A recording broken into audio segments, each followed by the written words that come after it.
Hi there, everybody.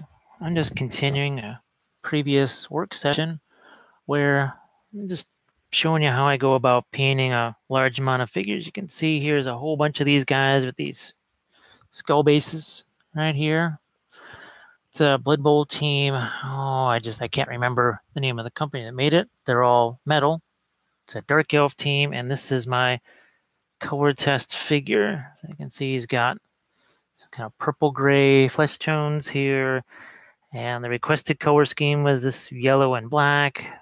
There were some challenges here trying to get these stripes that kind of go almost like a barbershop pole down this leg, and then all of these little crests here that represent the various houses, I guess, of Switzerland. So we've got is a bunch of these in different stages of completion. So let's show you these three guys right here. So you can see the one in over here. It's just got the primer pre-shading on it. That's the Badger Stano-Res primer. This is one that I was doing last night, just in a quick little test to see if our new modem was actually working the way we wanted it to. And you can see this one's a little more developed right here. It's a little bit closer to the primary figure. I also was talking about other challenges. Oh, hey there, Ken. How's it going? Cool. I'll be here for a little while. I saw your the Colonial figs, and what was the new stuff that it was Doctor Who stuff, I think. Those are very cool. So yeah, check out the Eccentric Man battle reports YouTube page. He's got his painting tutorials up there too. So actually, I just wanted to show you this. So this is something. These stupid little water covers here, bottled water. We all got that. A little bit of this blue tack here. And my preference is obviously for something bigger like this, these old dead paint jars. No problem. But I've got tons of these. We were saving them for actually little water dishes. But in a case like this, you have no idea how many hundreds of miniatures there are. I mean, we've got probably 2 or 3 bolt action armies mounted on these little guys here. It's handy. So see, now I've got this a little easier for me to grab it, a little easier for you guys to see it. And this was another thing I was doing last night. So I don't do the wet palette thing for a bunch of different reasons. Not the least of which, I got my paint over here. If I throw this on top of it, that actually helps to keep it reasonably wet. And if I do a little bit of this, so put a little bit of moisture in here and go boom, it gets me even a little bit more the working time. We'll call it that. So last night, what I was doing was doing some glazes of purple over the hair here to give it a little bit, not just darker in the shadows, but a little more of a tint. So I'm going to do is sort of review what I was doing last night on this guy here. Now, I was working mostly with Secret Weapon paints and Reaper paints. So this was kind of the start of my yellow. You've seen these before in other tutorials. Just today I was stuck on bottle tops to paint. Yeah, the other sweet thing is, and I was talking about this, so I was always using these as water dishes. And I realized, turn this over, makes a nice plinth. So let's get something that's a little bit bigger. Something like this guy here.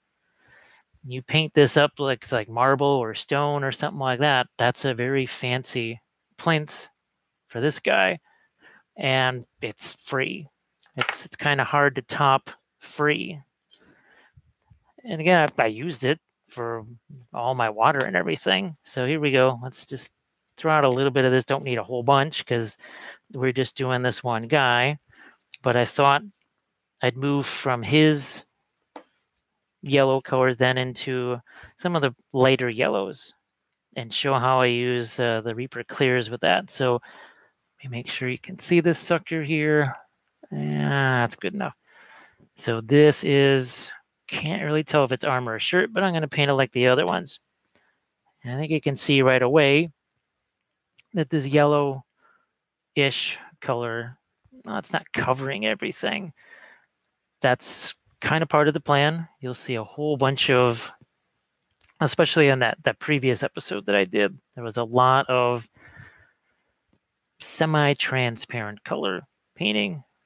And I know I was discussing in that one, it's, I don't know, I think even when we were still getting into the painting back in the early 2000s, you started to introduce these, oh gosh, what do they call them? Foundation paints. And now they're kind of all over the place. Paints that cover everything, in one coat. And that's great. And especially, if you're painting certain ways, using certain methods, that's fine.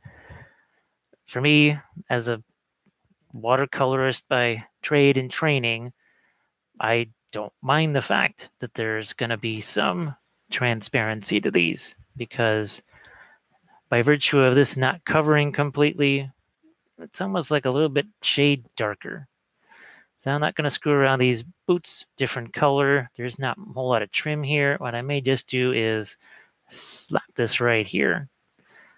And there's not a lot of neatness in my initial layers. It's the whole point. Where I'm working on so many figures at once, there's not time to be neat.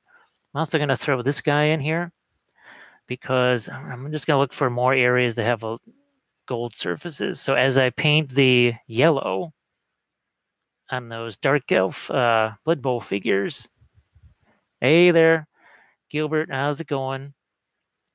Yeah, it seems like this is reasonably stable. I did the first test last night, and it's quality. Actually, it seemed to be better than the first one that I did. There seemed to be a little less herky jerkiness to the picture. Sound always seems fine. And Kathy, well, thanks for hanging out with Kathy. She said her stuff was pretty stable too. There wasn't a lot of dropped frames. Now, remember I was telling you about this not being really opaque. This right here that looks kind of like a dirty brown on this helmet crest, it's the same color that I had here. But now, let's see if I go over it again. Let's see how I'm just hitting the top. There. Sorry, everything is always in reverse here, not like Facebook Live. So see, now it's getting a little bit lighter, but I'm not losing. Turn it over, you can really see it here. And all I'm going to do is just go on the top edge of this surface. And this is how, you say, Jim, how in the world can you paint, well, not just so many figs so fast, but keep from losing your mind? Well, this is actually a good way, because well, I know you are working on, you're not just painting your Italian bolt action army, you're working on other historicals, other game systems. And it's amazing how even if you only paint just one or two Doctor Who figs or some other, something that's 40K or whatever, that spices things up just enough so that you're not getting bored. Because believe me, if this is all that I was doing for a solid 3-4 days, that would start to get boring too. And here's another place where I'm going to need some yellow. See on that on the weapon there. Hey, Bethany, how's it going? Glad to see you back. Yeah, the one that I did last night, I put it on the private setting because I didn't know if it was going to get booted off or not. I just needed to see, is this signal going to be as stable as they say it's going to be? I think I did that one for 56 minutes. Seemed to be fine. Kathy did her live stream for a couple hours. Seemed to be fine. See, I'm just going to go around here and see, I've got some other guys here. I can do the same thing. Let's look for something that might need. Let's just throw some here just to get it on there. Sometimes I have some extra paint on the brush, and instead of just washing it away, I'll just throw it on this, see what happens. Because I could do this weapon as steel or whatever, but because I'm going to have purple and teal, what better way to get a contrast with those than something that's going to be more of a gold? And obviously, this has nothing to do with the Blood Bowl team, and that's kind of the whole point. It's again, it's about keeping your sanity. So I'll put this one over here. So I've got a few of these. This is something I'll try and do for, like this one, or another one of these more casual live streams like this, so that you can see how I go about painting the groups of figures. It's 2254 here in the UK. Yeah, let's see. I can grab my phone, and you'll notice that it's set to several time zones here. So, yeah, 10:57 in London, and in Melbourne, it's a late supper now in Melbourne. Yeah, well, first started to become aware of Australian time following my Aussie rules football.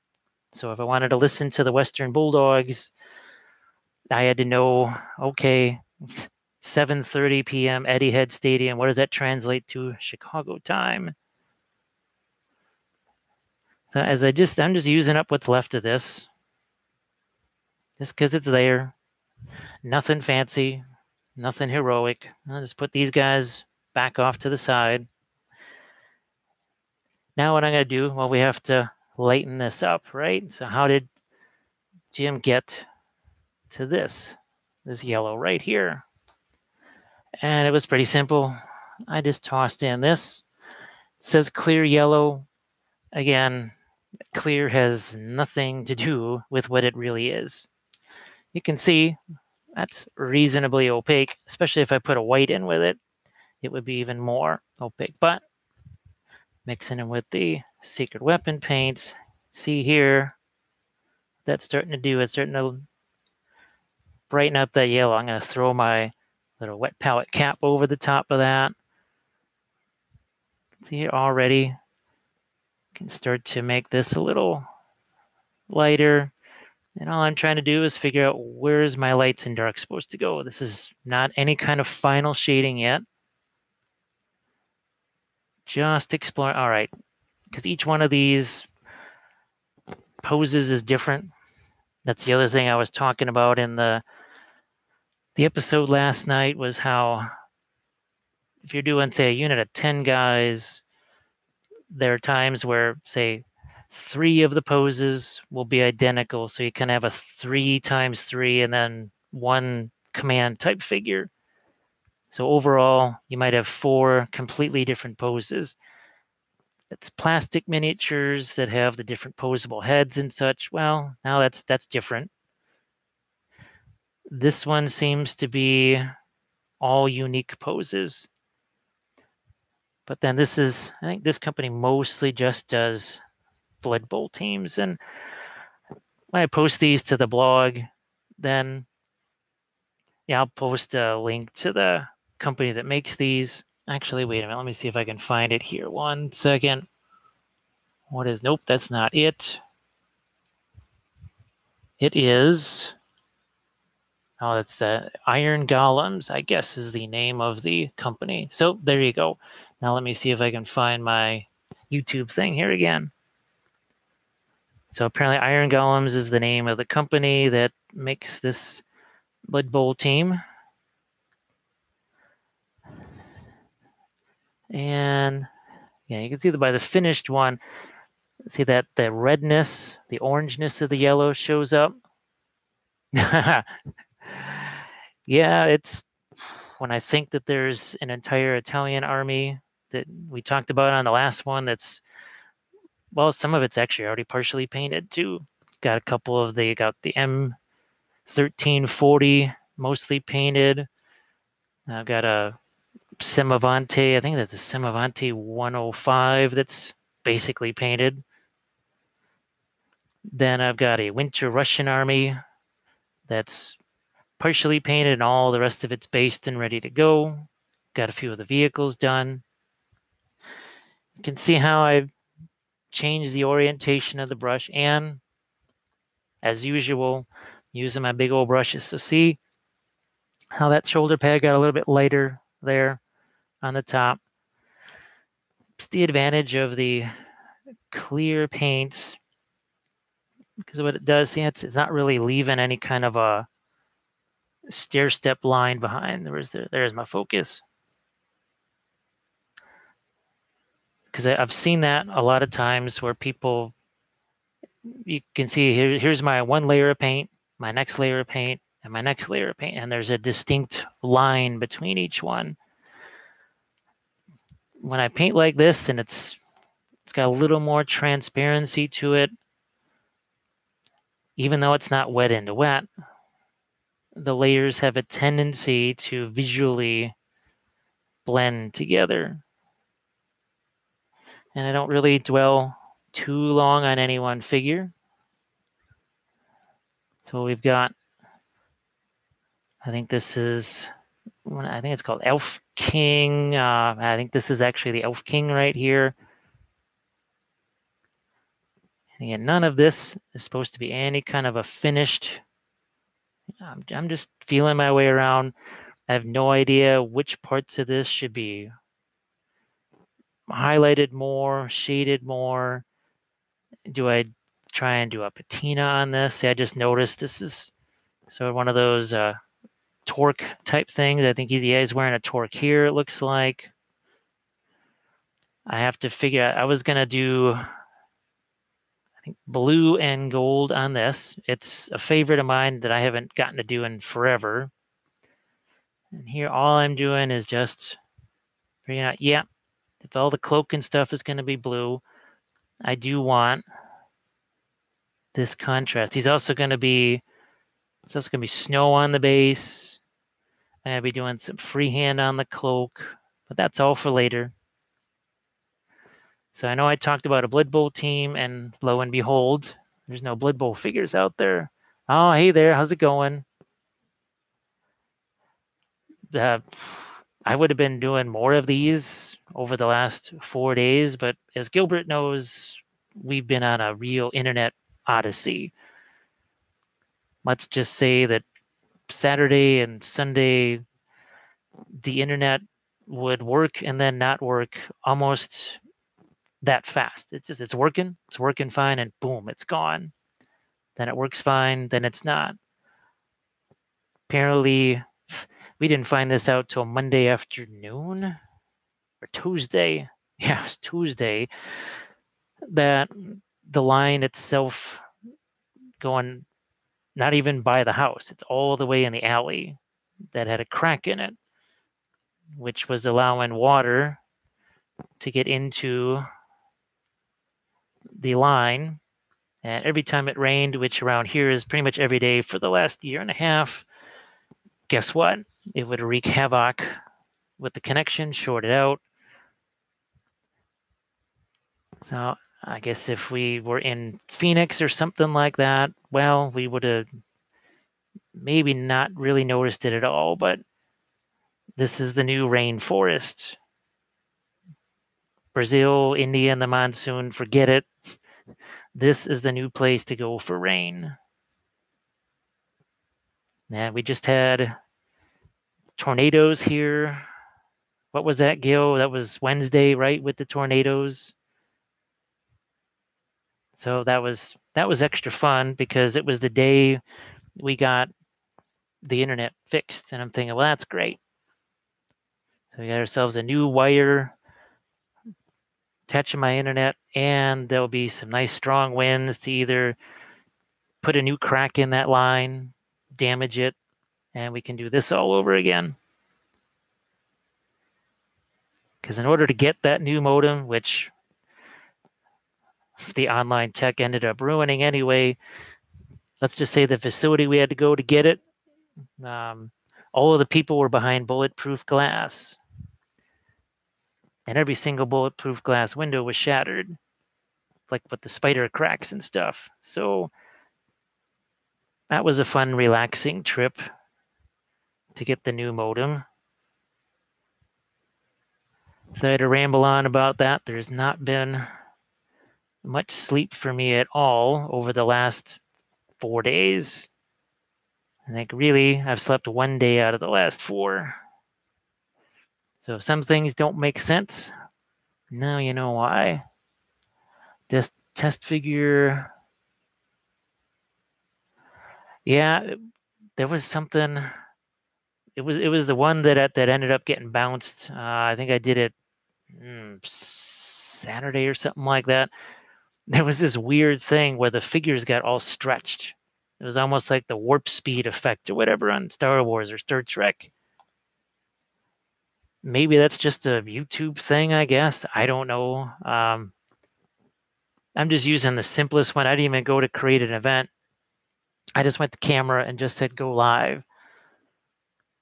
Because actually, Kathy, she has to do another, it's for the More Than Dice podcast. She has to do a Q&A session for them, and that's going to be at 7.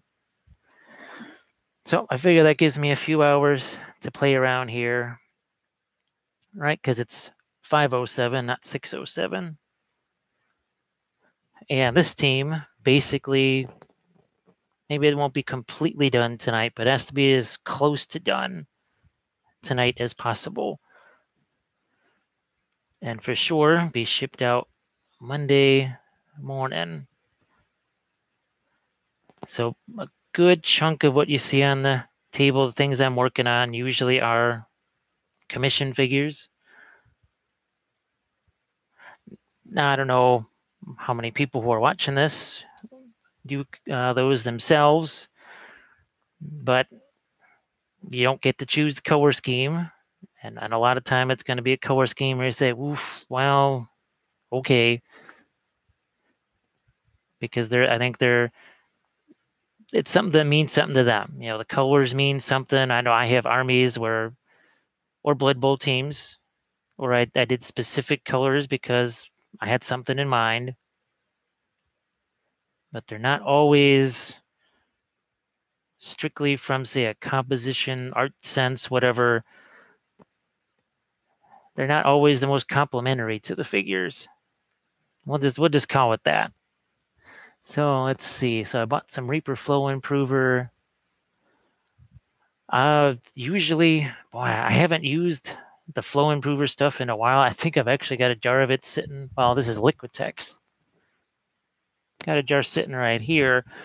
There's times where I'm actually too lazy to go to the sink to get water, and I'll actually use the Flow Improver as my water.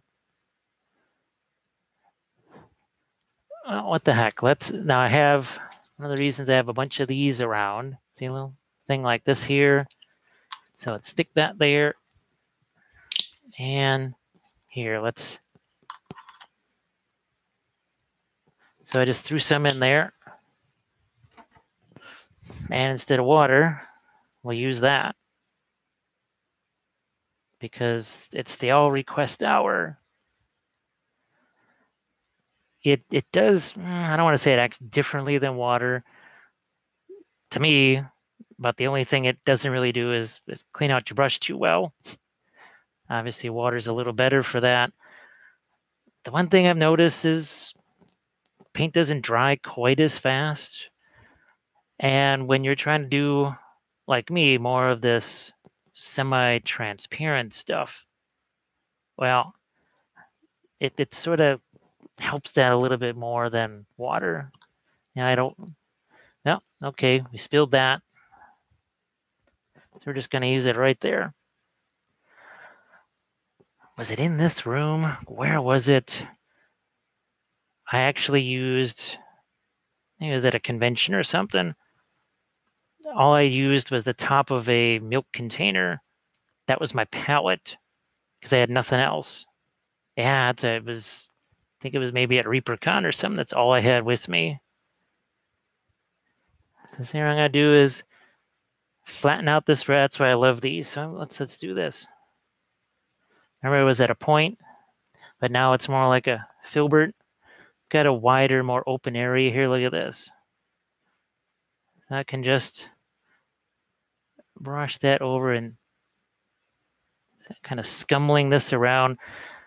So instead of the old days, like we used 2 years ago, who knows, that might have been 4 or 5 layers of paint right there. Instead of that, how about just essentially 1 layer? And then I took some more of the clear yellow. So I think that's about where you can see it. So in no time at all, we have a whole bunch of shading here. it's, yeah, kind of like the flow improver stuff. So we got some questions here. Oh yeah, Bethany. Gosh, it was Adam. This was 2 years ago or something. We wanted to do a Google Hangout together, and I had just done it like the day before for some folks here in the U.S. or whatever. I used all the same stuff, and he could barely even watch it, barely even hear me, and I think he said that they're still going over copper wires. It's that's He said he was not surprised that he couldn't really watch what I was doing because it was not the whole fiber optic cable or whatever. It was just literally copper wires. That's how he was getting his internet. So if I want to, let's get out some more of this clear yellow. Let's say I don't want to be doing 10 figures all at once. I might get bored doing that. So I just pull out the rest of the clear yellow, and you can see right now he's starting to get that nice bit of shading. And if I want to tone things down, there's nothing to say. I just don't go back in with a little bit of the secret weapon kind of orange color and tone it down. So let's do that right here. So I can grab a little bit of that. And just make sure you can see that. Poof. So, all right. Well, cheers, Ken. Have a good one. I'll post this up. Well, it's public, so it should be up there. You can watch the rest of it tomorrow. Oh, no, that's hilarious. My it's one of my alerts for my text messages says I'll be your Huckleberry. No, that's my Facebook. That's it. Yep.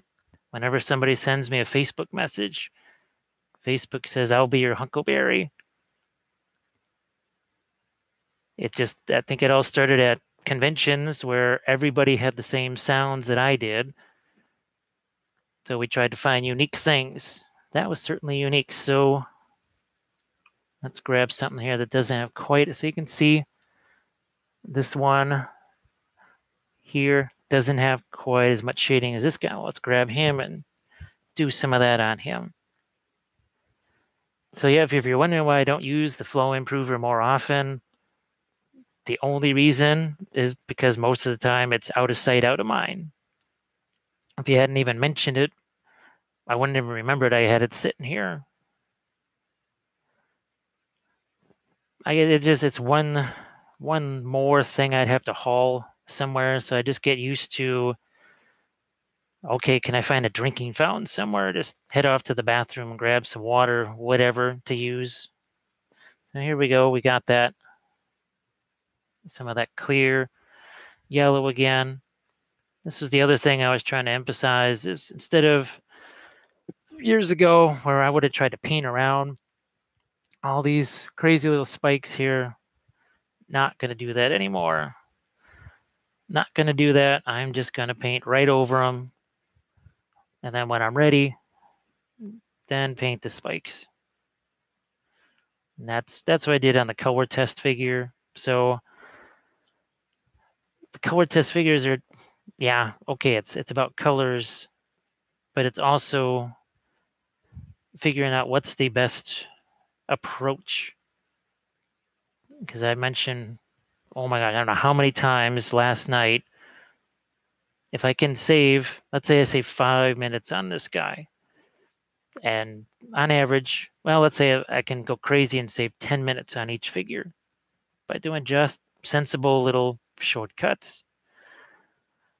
10 minutes, I think there's 20 figures on this team. According to my math, which can be flawed, that's 200 minutes. This whole session here won't even be 200 minutes long. It'll be 120 tops.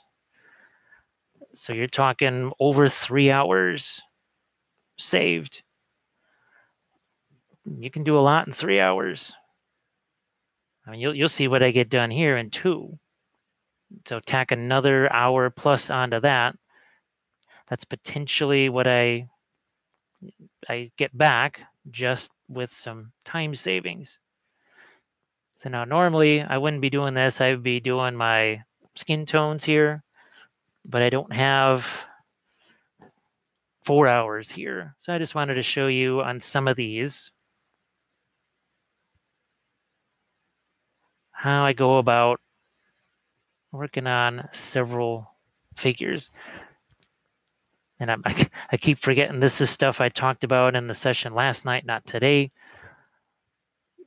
There may be, but there's not a lot of folks that are doing tutorials designed on, it's not strictly army painting, but how do you approach lots of figures? Doesn't have to all be from the same army. I've got 3 busts, a monster, and something else to paint. Well, you could sit there and work on the bust, work on the bust, work on the bust till it's done. Nothing wrong with that approach. Or you do like I did, and you line some things up and you say, well, you know what? I think I might be using that color somewhere along the line. So why not? Here we go. I'm kind of absent-mindedly now dipping into the Reaper Clears. You can see how that does a fairly nice job of bringing up those lights. And again, we're not to this yet because I actually added a little bit of white in there. That was kind of the final layer there. And I'm going to do one more here, and then I'm going to go back to that elf figure guy and can keep going with the same process on him. Going with the same process. The other reason why I would normally have my skin tones in here, it's about context. And you'll see once I've finished messing around with this yellow and I get into that purplish skin tone, you'll see why. There we go. I just gotta think about what I'm doing here for a second. Yeah, you see why I don't go all the way to the lightest highlight, because the skin tone is going to be dramatically darker than what it is. And see here, you got that white. His neck is white. Even this almost pure yellow, it doesn't look very light next to that. But if I go back to this guy, my yellow is almost the same as his. But because of what's around it, well, guess what? It looks a whole lot brighter. So sorry, there's a few messages that popped up here and covered up my messaging. So there we go. Now let's go back to this guy here while we still have a little bit of this left. You can see how this has kept it nice and wet. And what is that? 33 minutes in. Still working with the big old brush. There's several reasons why I use these. And people always ask. Part of it, yes, it's because this was the smallest brush we were allowed to use back when we were learning our watercolor trade. I mean, you did not get anything smaller than this. You can tell that even though it's a big number 8 round craft brush, that is not a shabby point. And by the way, the brush cost 35 cents. And it takes a lot more punishment. And even when it does get a little worn down, well, that's when I can use it as filbert brush. So for folks that are seeing this, if you subscribe, you'll be able to catch some of the other painting videos that I've got. There's also battle reports in there. But you'll notice these brushes featured prominently in each and every video. I love them because, again, they're okay. Yeah, they are super cheap, but this thin point holds an awful lot of paint. Because how many times have I had to go back here to get more paint? The only reason I went back to get more paint is to try and change my color a little bit. It had nothing to do with me being out of paint. That goes back to time saving. That goes back to you're getting a smoother blend because there's a little less start and stop. So yeah, I just have to go in here, grab some of that clear yellow, put a drop of watercolor surfactant in my water that helps with brush cleaning, gives a little flowy effect. Yeah. What were some of the, I think we used the, what's it called? Vallejo flow improver. I think we used that too. I grabbed this Liquitex one because I was in the store getting other stuff, some terrain things, just happened to see it. And I said, oh, yeah, I could do something with that. I think that'll work. So see here, I can even take this brush, just hold it on its side. And again, none of this here is probably going to be red instead of blue, maybe. I don't know. But once again, that's as much as I'm going to do with yellow because I need to get my other colors in there for context, which is what we'll do now. So I think it was a couple of these guys here, this guy. So let's do some of that skin tone, and it's not going to be anything terribly fancy. I'm just going to throw out some bluish gray here. I think it's rubber highlight. There's any number of colors that are pretty much the same thing. And let's get ourselves another purple in here. It's sort of a more bluish purple. And just going to throw a little bit of that out there. And what this will do, I found out, oh my gosh, this is years ago, Games Workshop stuff. What were those things called? The washes. There was one, was it Leviathan purple or something, and another one was gray, whatever, a green. Thraka green, I don't know what the heck it was called. But the combination of those two made one of my favorite grays. It was purple and green made gray, which was really handy for non-metallic stuff. This is the other reason why I didn't get too crazy about the final shading of my yellows, because now I don't have to worry about, oh my gosh, I hit something there. You know, I got this purple stuff, this purple gray color on it. And hopefully you can see here, maybe especially on his hand here, that it's that same idea of being semi-transparent. And because there's just so much paint loaded into the brush, even though it's a relatively small tip, I don't even have to go back to more paint. So this one here, so I can go back in, do the yellow there. I knew there was so much of this purple gray color. I think I try to encourage mixing where I can, because I still remember the early days when we were looking for just the right blue to highlight this, or just the right mid-tone green or red, or especially skin tones, especially those. And then I realized, well, wait a second. I think Kathy realized it too. She would sit there and mix a color and then realize, well, I just made this. And thus we would eliminate another color that we'd have to buy. What's that book? 1984. And one of the minor characters, it's his job to eliminate words from the dictionary. We like to say we just eliminate colors from our palette. So you can see all of this is nice and wet.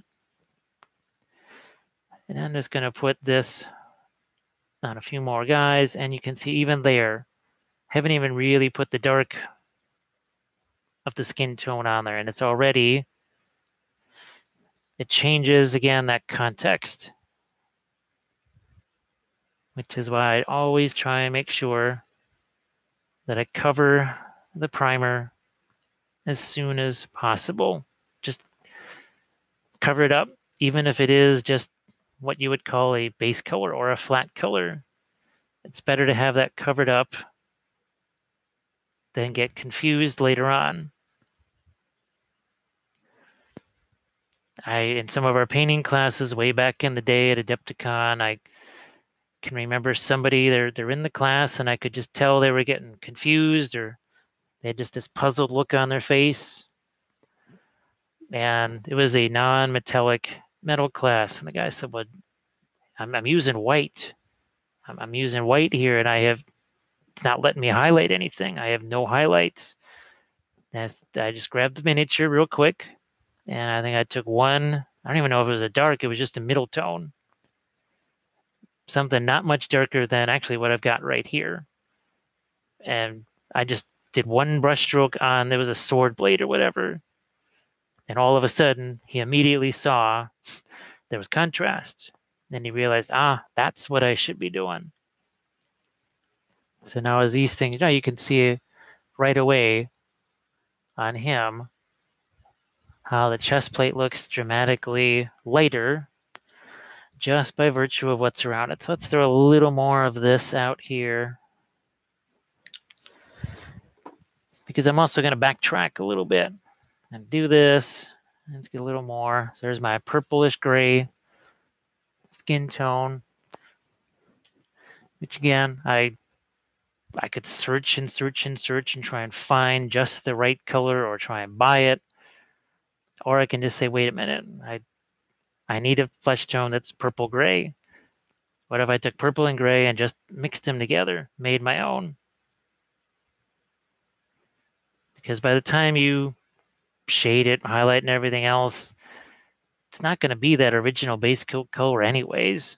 As soon as even if you just took one of those GW washes like Null Oil or something and put it over the top, you don't have your purple anymore, or whatever ideal color you were searching for. You've already changed it anyways.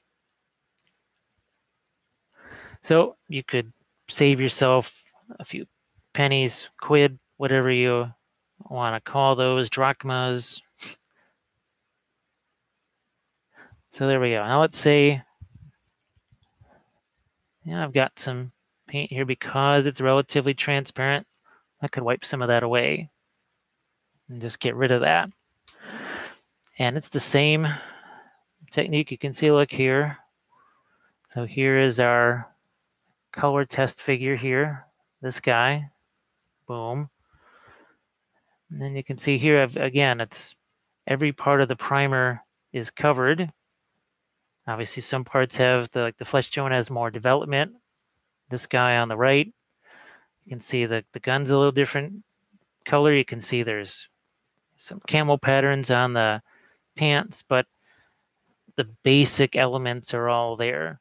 And I can just sort of work off of those. So as I'm going to grab this guy here, because there's just so much skin tone on him. I'm just going to slap that on there.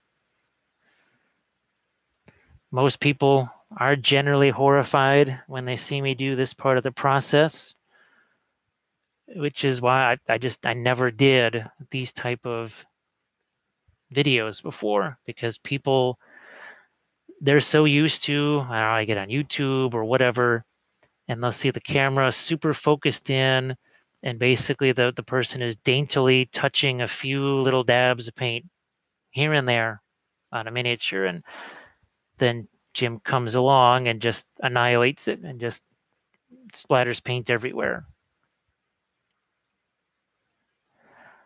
And when people adopt the bigger brushes and start to paint in a more loose way, they say it's more relaxing. They're not so tense because they know that they're not going to make this one brush stroke that destroys the whole thing. Pretty sure, I think the only time I've ever stripped a miniature is it was a used figure we got from somebody, and it had glue all over it. I mean, just there was no way to paint it because it just had piles of glue on it. And I think I've used more simple green. I think that's what we used back in the day to remove glue than we ever did with paint. I'm not sure I know I've never stripped any miniature that I've painted. If I didn't like what it was, I just painted over it. Because if I'm painting so thick that one or two more layers of paint over the top is going to wipe out the detail, then I'm painting a little bit too thick, I would say. So, got my purplish type flesh tones out there. Let's leave that alone. Let's grab, this is something I did last night. Now move these a little bit out of the way. Yeah, that's up there. And I'm going to throw out some brown liner here. Some brown liner and some blue liner. Like so. And this is going to be a little more blue than brown. And this is what I used. There's a whole bunch of liner paints. There's red liner, green liner. There's the red. I love these because see how that's so dark, but yet there's a lot of water in there. What I've basically made, it looks like black, but it's actually a bluish black. If I had put more brown in there, it would have been a brownish black. People say, oh, Jim, whatever. That's kind of a big deal because the only time I ever use black paint, as in the color black, is to paint the rims of bases. Because that pure black paint, that's just dead. It's not dark, it's dead.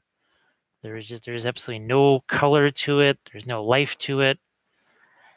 And this color, I'm sure, not just on screen, but if you were to see it in person, it would instantly register as black. But it's not. It's got some blue to it. And as this dries, you'll start to see, I don't know if the camera picks it up on some of the dry ones, but it's transparent enough that it's not covering this 100%. It's just got that much transparency to it. So I'm just going to do this right here, this little crest. Right. A little bit there. And now what I'm going to do is maybe I find something else that also needs this bluish black color. So let's grab something smaller. We'll grab one of these guys. Right? Because these also right here, right over the top. And you'll notice I added a little more water to it. This was just like the Blood Bowl figures. It was the same process. It was just a few of the Badger Stino-Res primers. Oh, hey there. How's it going? Thanks for joining. What are we? About 49 minutes in. So, like you see, I've been mostly working on those Blood Bowl figures, but the whole idea here is to kind of show you how I go about painting multiple figures at once. And right after I do this, I did this last night. So I'm going to move the camera and look at this tidal wave of miniatures. So that is just what could fit on the table. Around me are hundreds more figures. and they're all in this various states of some are more done than others. So what I'm going to do is go back to my sponges here, like so. And I'm not wiping all away. Here, I'll just get some of this. But what I've done, you can start to see how that emerges. I've just got some more solid darks. I grab an even finer sponge. Move this around. You can see how much is still coming off. See how I can just manipulate this paint, push it around. It does not have to be this, again, this dainty process of barely touching a brush to the figure. Now, if this was, oh, it's resin, but if this was a skinny little elf figure or something like that, well, maybe not quite so vigorous with this process here. But while I've got this going, let's finish this off. And this is one way to save time, to make your colors last a little bit more. So see, this all has to be dark under here. Just going to slap that on there. Grab some more water. Hit the base. The other thing I talked about in that more private session last night, let's say your brain is just not, it's not up to doing this, whereas it's not up to painting a bunch of these little shields right here. So this is what was this called? It's a Dark Elf team, and the company, I just found it. Where is it here? Iron Golems, I guess, is the name of the company that made these. So I just had to go back to my reference screen there to find that. I think this is from Puppets War. I couldn't tell you what the game system is. I have no idea. All of these are all commissioned figures. So most of the time, figures just show up here. I have no idea who made them. There's no instructions. There's nothing. It's just figure it out. So you can compare that to this. So this guy here, now he has a little more depth to his shadow areas. And then I can just set him aside. Not going to mess with him anymore. Because the whole idea here is I'm working on my Dark Elf team. But I always have, again, figures that are just sitting out here waiting for me to add a touch here. Just going to throw some of that blue-brown mix because you got these metal spur type things here. And I'm going to throw out with this old rust color here. It's just like the other secret weapon weathering paints. The idea is that you paint with it potentially opaque, but you can also use it in a transparent way. So this has a little bit of red to it. Time for painting some gloves. Gloves and boots. I'm going to slap this on here. Slap this over here. Just to get this going. And I've got sponges sitting out here, so I can wipe away a lot of it. Or use a sponge here that maybe wipes away less. Or just leave it. I can use my finger. I'm just going to get, again, all I want to do is establish some context here. Just like you saw how the yellow looked really bright,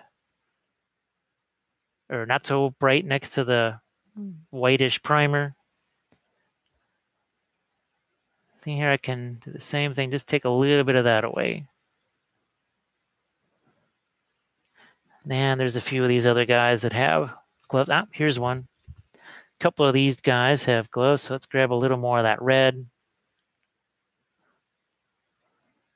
And gloves. Hit these gloves. Hit these boots. So yeah, most of this is me working on a Blood Bowl team. But I've got bolt action figures sitting here. Bolt action Russians, Finns, Germans, Italians, Americans, Brits. And if I see, oh, you know, maybe I have some of this color left, or again, I just want to change the visual. I want to be just looking at something different. There's the other glove. You can see all of a sudden, even my yellow that doesn't have any lighter tones added, that instantly just starts to look a little bit lighter. I've always got my sponges handy. I can take away some of that. Yep, here's another guy that also has gloves. So you can see as I move along this, I think I had two of these guys that were just completely, had no paint on them whatsoever. More than half the team had no shading at all on their yellow. I think there was probably 6 or 7 guys that had no skin tones painted on them. But as we move along, suddenly we're just getting a little bit more done, here and there. Because what I used to do when I was first painting Blood Bowl teams, that was kind of the first stuff we painted. Well, you can be sure that I painted the faces on every single one, or that the numbers on every single, whatever. I painted one thing on all of them, all 10, 15, 20, however many it was. That wasn't really a lot of fun. That was not a lot of fun. So here's the other thing that we're going to do.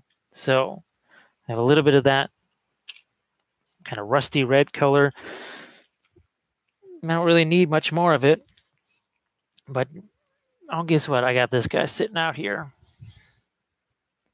So now I'm going to do is take this. It's just a sort of a skin tone type color. What are we doing here? Moving this over. And I am gonna throw a darker glaze over the top of this. And you say, oh my gosh, Jim, what the heck did you just do? Oh, wait. There's a sponge. Take a portion of that away.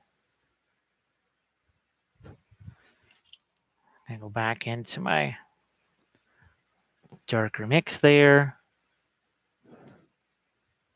And do the same thing on the arm, but you can see, try and find a natural stopping point. It's almost like a little bit of a dam right there.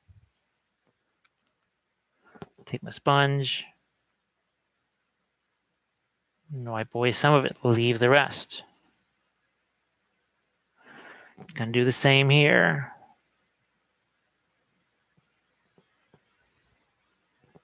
And it's a color that, again, I had sitting out there. It was either just let it sit there and dry on the palette or utilize it. Not only did I utilize it, now I've made a little more progress on another figure. And it's broken up this sense of, oh my gosh, I'm painting the same stuff over and over and over again. And let's see if there's something else that I can do here with this skin. All right, so I've got some of the lighter skin tone. I can bring back some of his skin. I'm just gonna, yeah, let's do this. So I'll just throw a little bit more out here. Since I got this guy going. All right, the underside of this cloak. I think you guys can see that. I am just gonna slap this in here. You can see that the color is actually sort of mixing itself on the surface a little bit. So there we go. And with this lighter color that's already here, what I'm gonna do is, what the heck, let's do some wet into wet here. Just gonna do a quick little wet blend. I've used the same brush for all of this stuff here. Just gonna let that mix together. I'm gonna go back over it again with other stuff. But I thought, you know what, let's do that now. Let's just get that cloak in there. And I'll just set him aside. Why don't I try to keep advancing this a little bit? I'm gonna grab some of this green. I think it's like a verdigris type color. Remember earlier over here with the skin tones on these guys, purple and green makes a gray. We just made a gray because that color I had was close enough to purple that adding a little green makes it gray. And this is one of my bark and branch bases. For the patrons, I'm going to do a special little video for them because this wasn't part of the original Painting Pyramid series of videos. Because for that, I did a dozen different basing videos, but I didn't know about this technique yet. How to make these bark and branch bases. You can go to some of my Facebook Live sessions. I think I've done 2 of those. You can go to my blog. It's just wapeliusblogspot.com. And I've got some pictorial how-tos. So guess what? This fur is going to be grayish. I know people, they think, Jim, what in the world? What are you doing with that crazy bright green? But see, to your eye here, it's registering as gray. It registers as gray, and I think I'm going to toss in a little more green here. Let's get this where you can see it. And this bait, you can see it's relaxing. I'm just going along this, taking this brush and sweeping it along. It's obviously not a dry brush because you can see just how wet that paint is. It's more of a feathered type of a brush action that we're doing here. Just drawing that across the surface because guess what? The tree bark's got all kinds of natural texture on its own. I don't need to paint it in there. I just need to pull it out a little more, make it stand out. I also don't want this to get too light because I have to figure, oh, wait a minute, there's supposed to be snow going on top of this. Supposed to be snow over the top of this, so don't get it too bright. And these leggings, I don't know if I want them to be more tannish or more white, but I need some context, so I'm just going to make them lighter with my greenish gray. Same thing here on this fur. I also wanted this to be more than just dead gray because, again, there's snow going over the top of this, which is already going to be a very plain white type of color. Now let me see if I can find some of my previously done Russians for you here. There we go. So This is the type of snow effect it's going to go over the top. I don't know if you can see, there's some crystalline effects there. That's about 3 materials mixed together. And I've got another how-to article on that you can check out. I think I did it on a Facebook Live, but again, it's something I'm going to do for the patrons where they can see a more complete, targeted video showing I think I did 5 different techniques or whatever, or 5 combinations of materials. And all of them were ones that I'd done before. But the one that I liked the best actually was the final one. It was the 5th one. And I hadn't really tried that before. So again, it's all supposed to be about painting a Blood Bowl team. But I just let myself take a little momentary break from that. It's not like I'm doing this for a long time. So this is actually basically what I use for white. I'll use something like this, and here's another one. So I basically have, these are effectively my white. Let me back this away. This one is that, again, that warmer tone. This one is more of a cooler tone. And I'll get the cooler tone out here. I'm going to mix it in to my gray there. Again, I don't want this to be too light. You can see I'm just, it's not a dry brush. There's a ton of paint on this brush. But I'm just sweeping this brush across, picking up a few of these highlight areas where I can. See here on these little rocks, I'll do that. But you notice I'm not doing a lot where underneath the cloak. And this is something that just popped into my head the other day. I've painted an awful lot of bases where the stuff that he's standing on has every bit as much highlight as like this. This should be the lightest part of the base. And good grief, I don't know how many times I've painted something like this that's right underneath the cloak. I made it just as light as this, and it makes no sense. And I always wondered why it looked like he was sort of artificially lit, and well, he was. So that's why I'm only adding a little bit more of those here.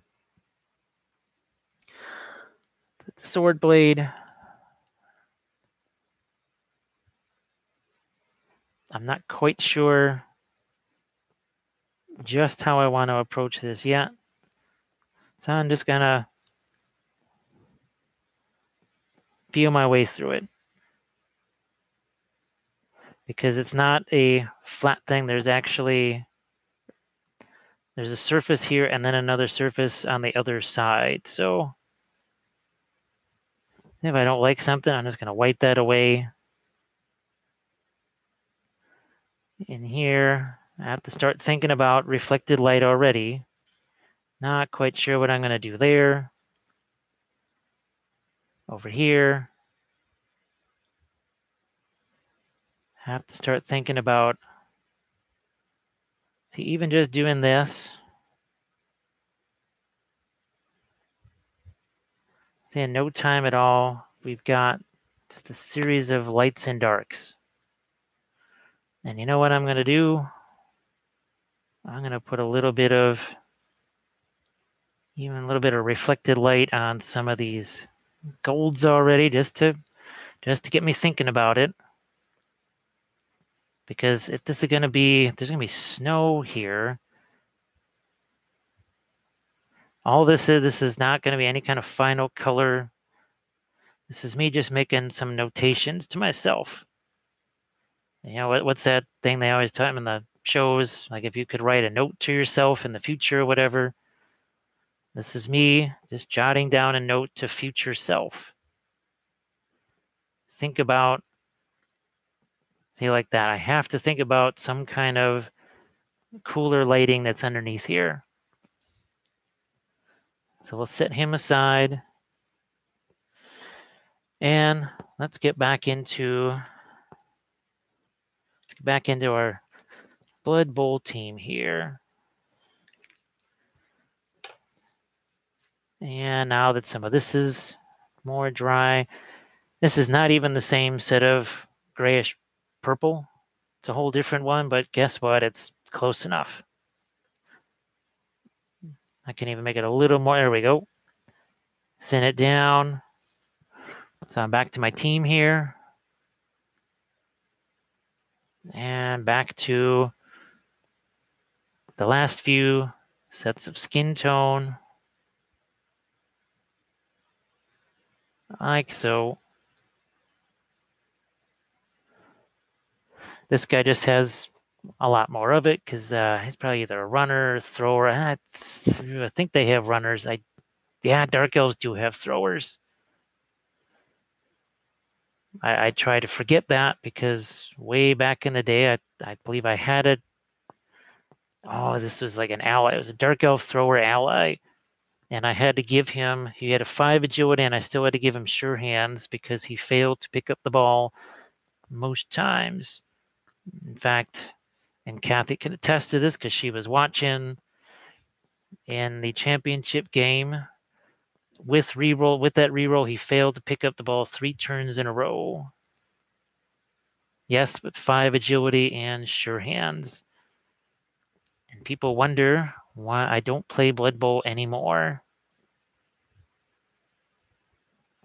So again, just the reason I didn't do anything more with the yellows on this is because I knew I was going to have to get in here and just be pretty rough with the application of that purplish color. The reason I worked my way back around is I'm going to shove some of this stuff out of my way. I'm going to bring out these witch elves. And oh, look, I have some purple. I have some gray out here. Now I can start to work on their skin tone. And you can see I've already got a little bit of a dark built in. And that's, I guess that's some kind of a neck ring or whatever, so just going to leave that alone. But all of a sudden now that hair, the reason I stopped trying to highlight the hair is I wanted to see what color the skin was going to be. Just how light was that going to get? And just like I was before, this is a semi-transparent layer here. So let's get some of this here, some here. And this is why I don't get into just shading one small part of the figure. I see it happen with people all the time. And I know back in the day, I'd sit there, be carefully trying to work around something, and all of a sudden, bam. Now I've just hit something that was definitely not supposed to be hit. And I have to go back and waste more time trying to fix it. So now we very quickly have a difference in our skin tones. Now see how this has kept that nice and wet. I'm going to grab me another one of these. Yeah, it's essentially my own quick little homemade wet palette. You can also see now maybe why I threw a little bit of purple into the hair colors, because skin's got a little purple gray in there, but the hair it's going to be a little more saturated. The face is going to be a little more muted, a little more diluted. So again, I hope you guys can see this. I know I'm really moving fast here, but when it comes to army painting, that's how it goes. I mean, you got to move fast. Not just to, take advantage of a color being more wet or something like that, but time's wasted. And as I said in the episode last night, you've got to, time is just as important to somebody who doesn't do this for a living like me, because they get way less time to work on their miniatures, I'm sure. Because by the time you get home from work and taking care of kids and house and all that other kind of stuff. So let's get the, I think you can see it there. And now it starts to slow down a little bit. You see as I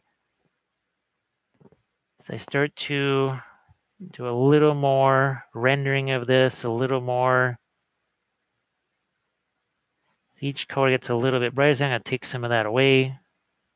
And now it's a little bit more transparent.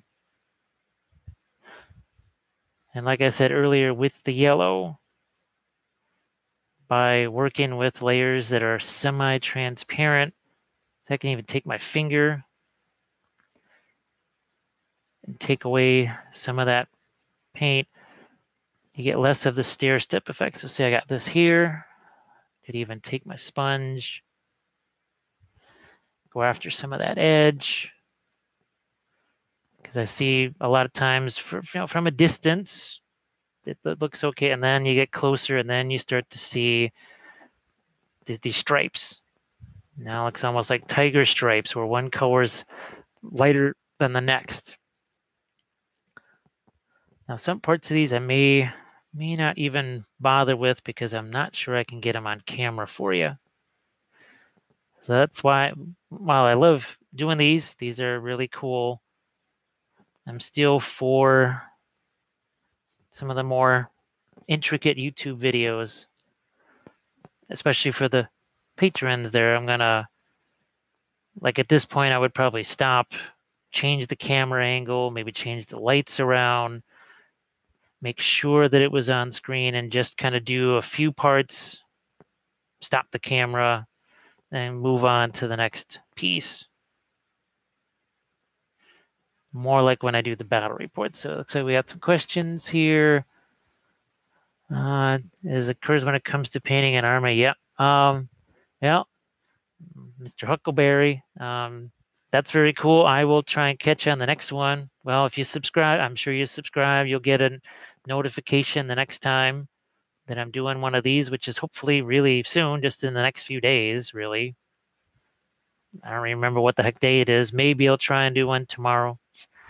Who knows? Well, I think Saturday I'm going to be filming a battle report, so may not be doing one of these until Sunday late or something. But yeah, Beth, I'm glad that this, I don't know, it just, hopefully, while this might be a little jarring at first, this type of approach,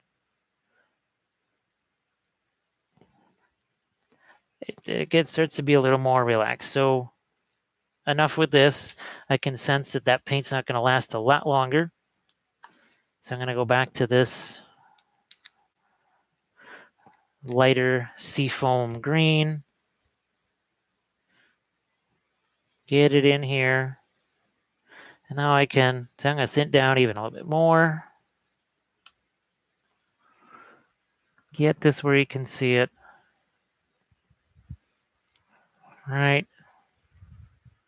That's better. And you'll see with each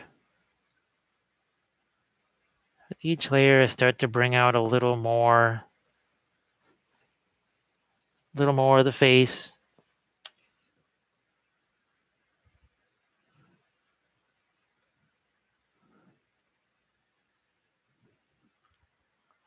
I think, yep, looks like she's on screen. I do notice that it's really weird. The best way to get these things under the camera for you to see it, under the magnifier for me to see it, but also have the right just angle for my hand, because it doesn't quite have the same 360-degree swivel as the camera mount does. Be real interesting if it did. Let's go here. So if you're wondering why I'm tilting them on their side, it's usually has more to do with making it so you can see what I'm doing. I think that's it can be hard for people to do these type of things because it's none of these. This is not a natural position for me to be painting in any sense of the word here. Not at all. So I see there's the ear there. What I'm going to do is I'm not even going to, I'll just focus in on this one a little bit for right now.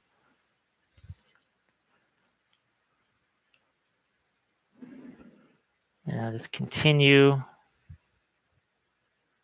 to figure out where some of these lighter tones need to go. And I hope you can notice that it's starting to cool down with each little bit of this seafoam green that I add. It's a little less purple and it's a little more gray.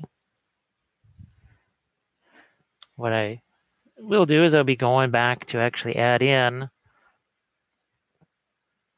more of the warmer, brighter purple in just a few areas, just to bring out, say, the cheekbones or whatever.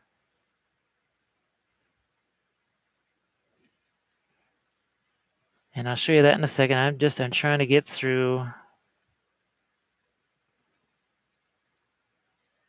enough parts of this, trying to actually see, okay, what kind of details are there on the face? I see there's actually some of the neck shows underneath that collar that she's wearing. Didn't notice that before until just now.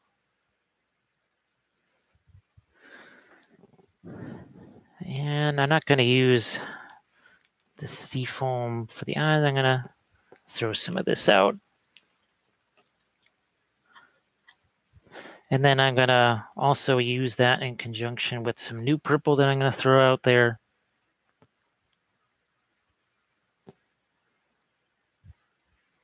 Just want to indicate where the eyes are. I've got some teeth here.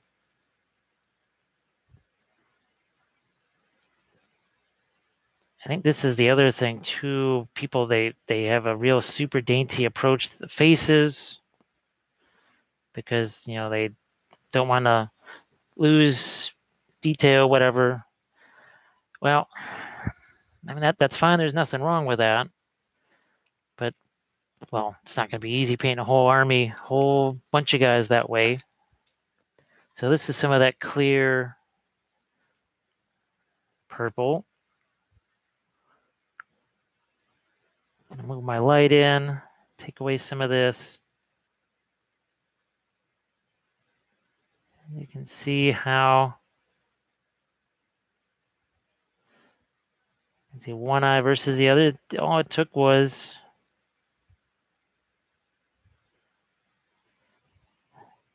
few touches. Now here this is almost like a little bit of a,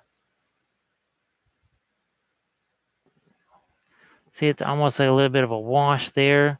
All of a sudden now the mouth has a little more structure, right? Make sure she's on camera for you to see. Same thing on this side.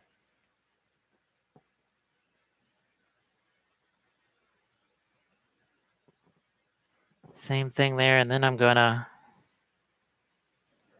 just want this collar to be a little darker there.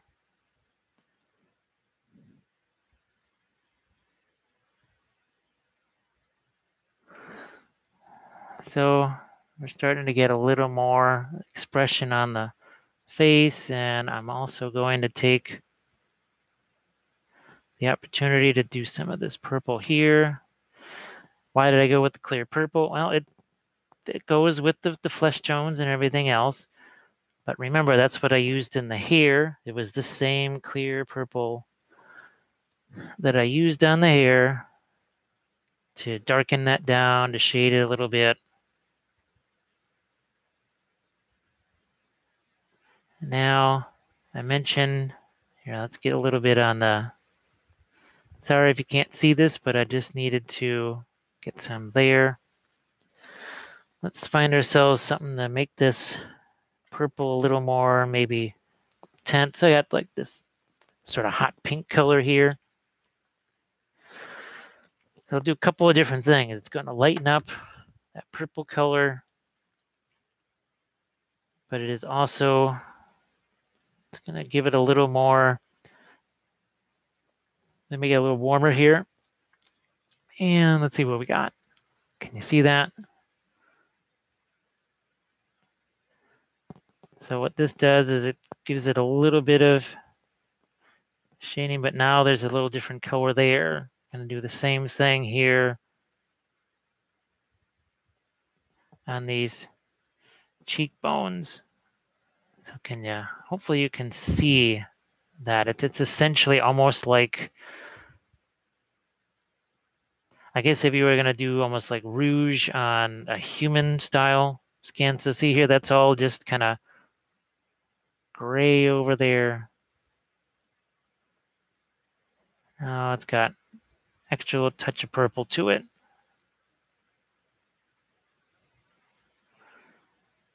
So it's not really what you would call a glaze. And see, now I just did this little touch right there over between the eyebrow and the eyelid. Just added a little bit of extra dimension right there. And I still got, this pink color here. Start to bring out the lower lip a little bit more. And down here, I think you can see that, yeah. And I'm just going to I'm going to spread that out.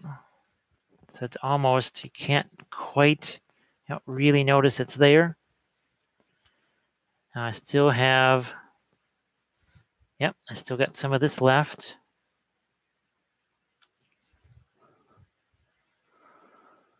So what before was kind of just, all I was doing was slapping colors in there. Now, as I get a little more careful approaches in here. So I needed some collarbones here. One there. One there, little touch on that shoulder, a little touch on that arm. And then we bring this back. So it's a way to, your eye registers it all as. I'm not going to do my thing tonight,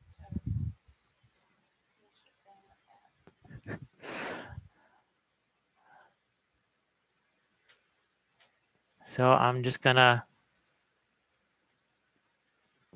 there we go. So see how we've rendered around this eye here? That's better. Now you can see it.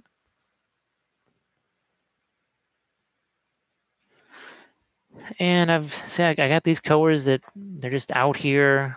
I can say, I need to tint this a little more this way. I need to tint it a little more that way. If they're out there on the palette, I know some people, when they're painting their armies, they tend to paint right out of the pots and stuff. And there's nothing wrong with that. You do, that's what you do. I mean, I think we used to do that way back in the day, maybe also. That's cool. There's nothing says you can't do that, but it's really hard to then have the color just right there where you can use it. So here is, oh, all right, I painted out my purple. Purple's right there, paint it back.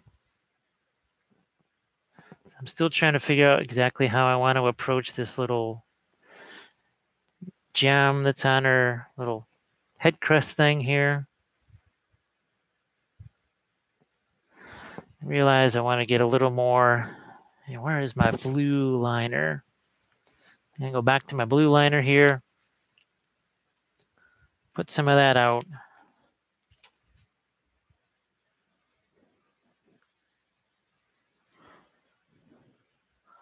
And there we go. Because I'm just looking at the way the crown is and the face. And so, you know what? I want to get that a little darker. And I'm just going to pull this glaze out a little bit. I'll find me one of my sponges. And get rid of some of the excess. So once again, we're starting to get a little more scowly context to this face.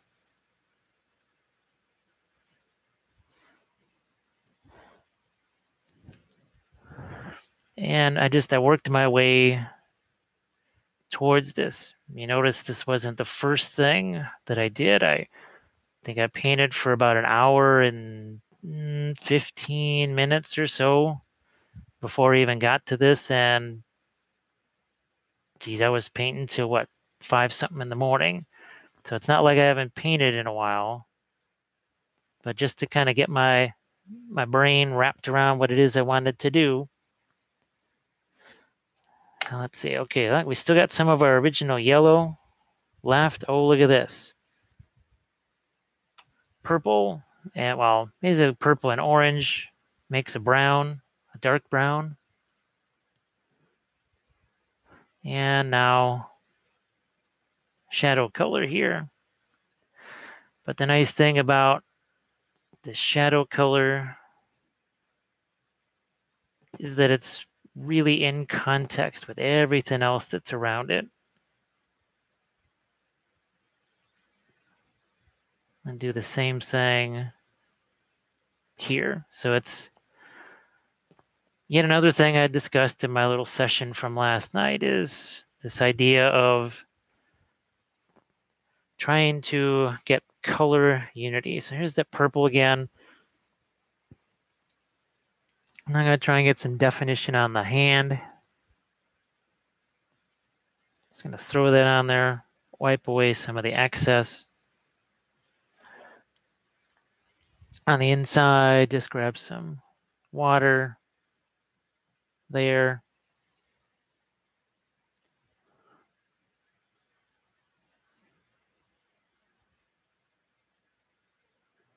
And just wipe some away.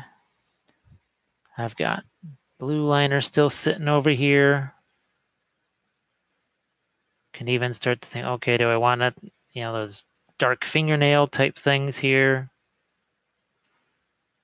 Should probably get those on there.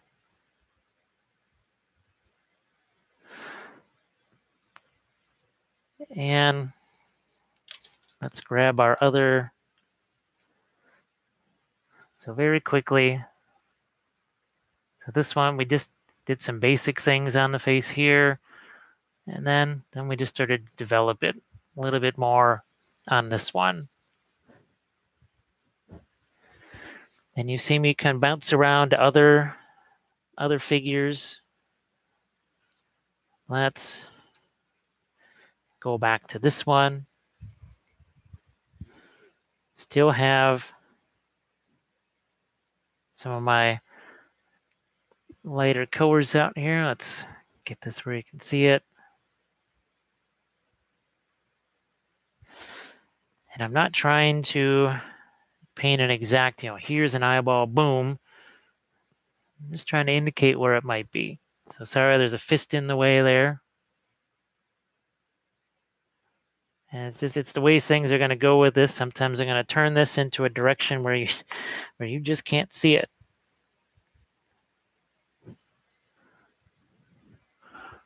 And just like the other one, think you can see this eye a little bit better.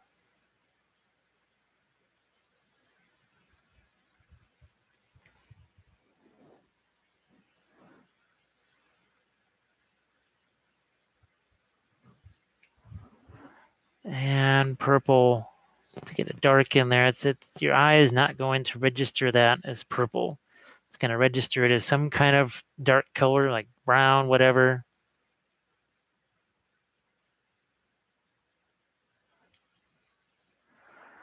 This is just it's a little easier approach to doing the eyes. Now remember,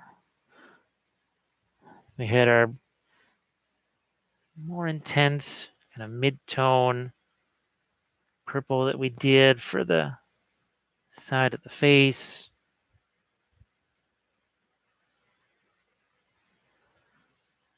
And here,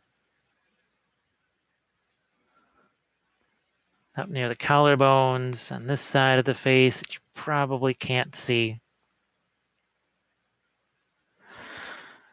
And then I can lighten that up a little bit.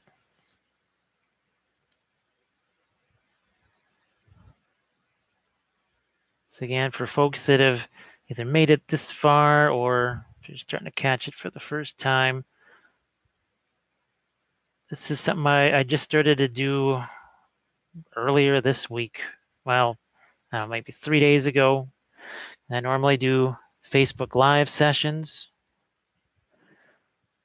but you can get a little more resolution here. The Facebook Live, I think the most you can do is 360p or something like that, whereas I think YouTube will technically let you go to 1080p. All my recorded videos are up at about 1080p. And if you subscribe to the YouTube channel, you'll be able to find some of those open to the public versions of the YouTube tutorials.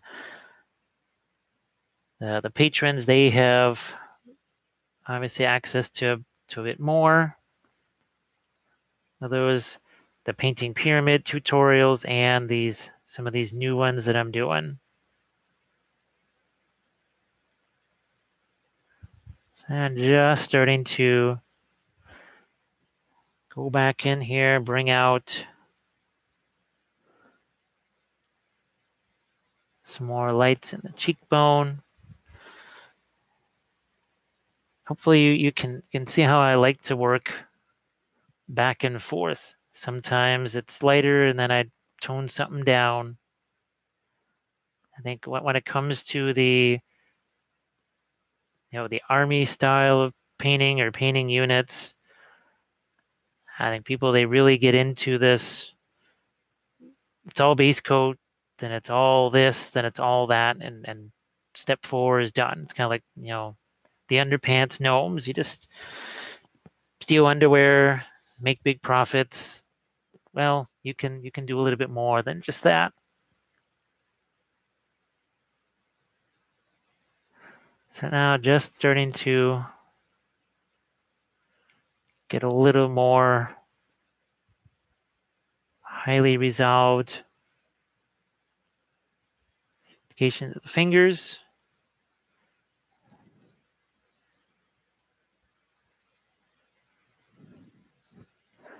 So, oh, hey, Bethany. Schools and businesses come online. Picture quality has decreased. All right, so I'll catch you later. Bethany, thanks for hanging out, and I'll try and get another one of these up for you real soon. So thanks a lot. So let's keep going here for myself.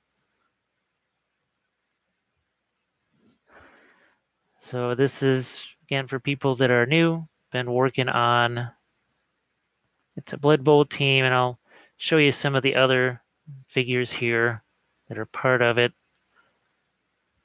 And if you go back to the beginning of this, you can see just how much it's progressed over the last, I want to say, hour and 40 minutes. So you can see here's some of the earlier figs. These were almost just kind of plain white. And we've worked on these guys here. Then we started to develop a little more of the shading to eventually be what this one is right here. And I'll keep going here with my witch elves. Might actually add a little pink to that.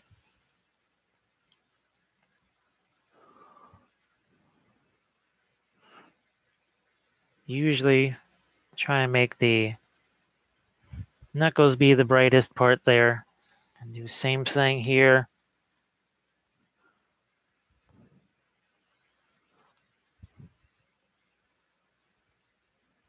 On this.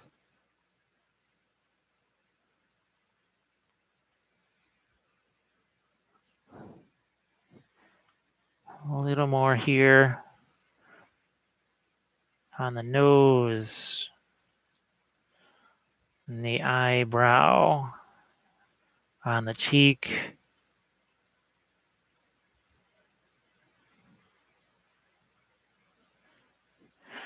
And I can only do, unfortunately, I've realized this, there's just only so much I can do on camera because I need my magnifier. It's just, that's what I do. And there's just times where I cannot get the magnifier and the camera and all that stuff aligned in an ideal way. So it's just, sometimes it's either going to be a little more difficult to see, or I can't quite do 100% of the feel. Like here, you know, that fist is kind of in the way. If you were looking where I was exactly, it'd be different, but there is no way to get the camera where my face is. And believe me, I've tried.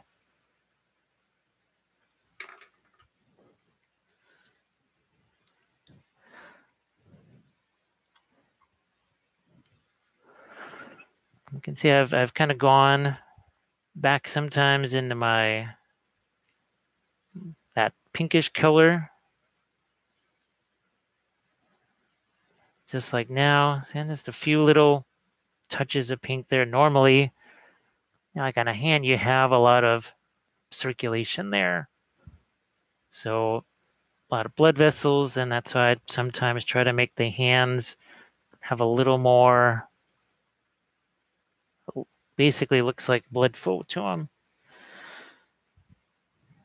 And I'm going to try and, there's really no collarbone sculpted in there. So I'm just going to have to sort of fake it. And that happens sometimes. You have to maybe paint in what's not actually there.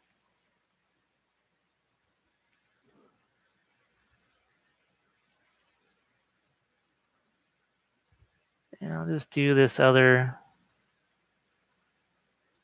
cheekbone here if I can.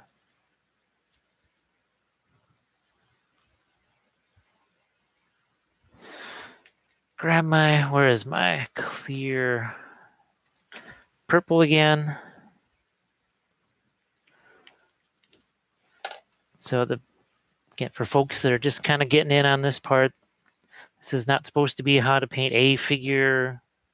It's really how I approach large batches. If you go back earlier, you'll see that I actually was working on, I think, 3 other figures that had nothing to do with this team.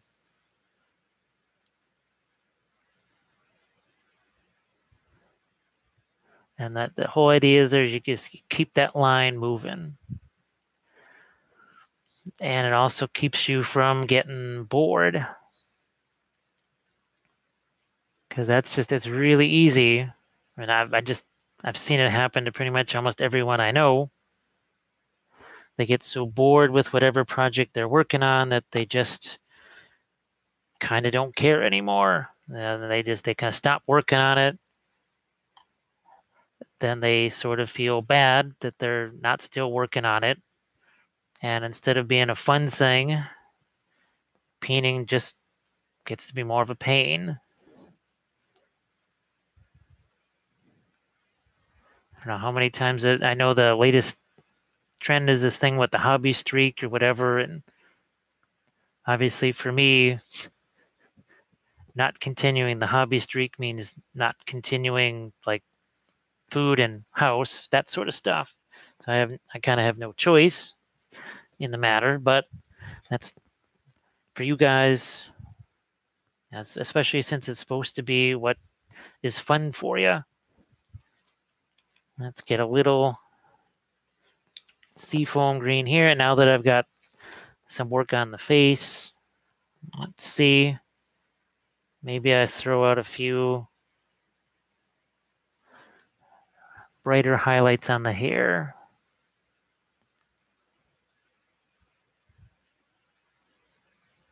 So I've got, yeah, so I wouldn't have just started out doing this,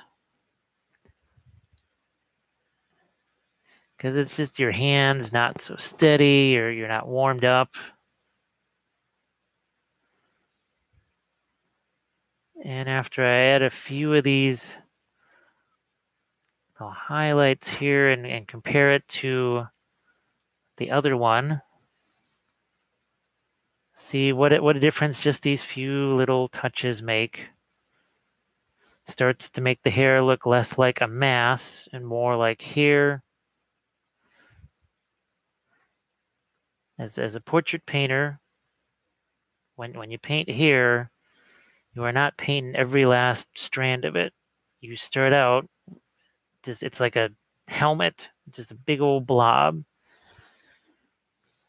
And that's kind of the same thing goes for when you're trying to paint it on a miniature. Every single hair at this scale would be pretty unusual. It'll be some really thick hair if you could see every last strand. It's hard enough to see a strand of hair at full size.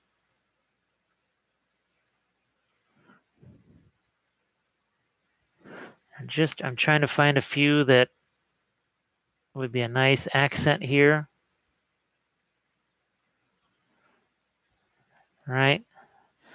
I got it on this left-hand side of her face here. I'm going to try and pull out one or two strands.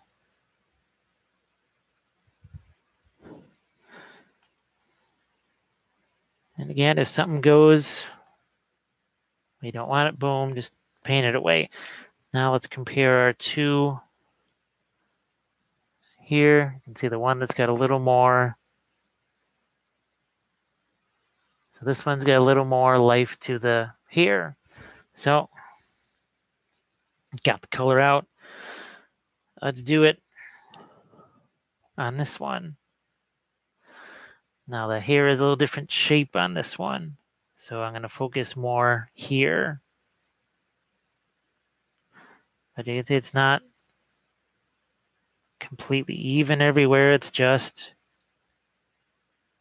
every so often, once in a while.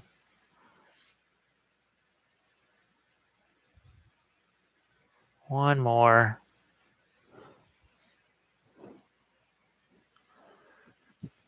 And here too, on the ends. And try and get this focus so you can see it. Couple more.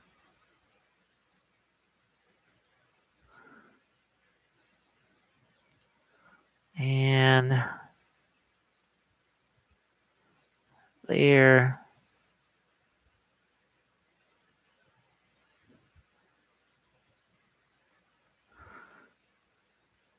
Few more down here. Not as much down there, because again, that's not supposed to be where there's highlights. It's supposed to be a shadow area.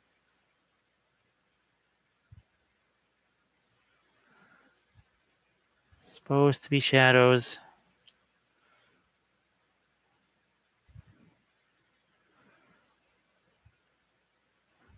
And a few more strands. And you'll notice the one thing that I've never grabbed during this entire time is this have not used white really at all. So what I'll do, speaking of white, since we've got these two fairly developed, let's put some of that out here. And now you'll see the impact that it makes, especially when I'm looking for highlights. Here's a little clear yellow. Do some highlights in a few spots here. Here it is. And you see how intense this is. And what's interesting is, especially when you add the something that's opaque to the clear paints, now they're even that much more intense, but they're also very opaque, because you see how that covers. And here,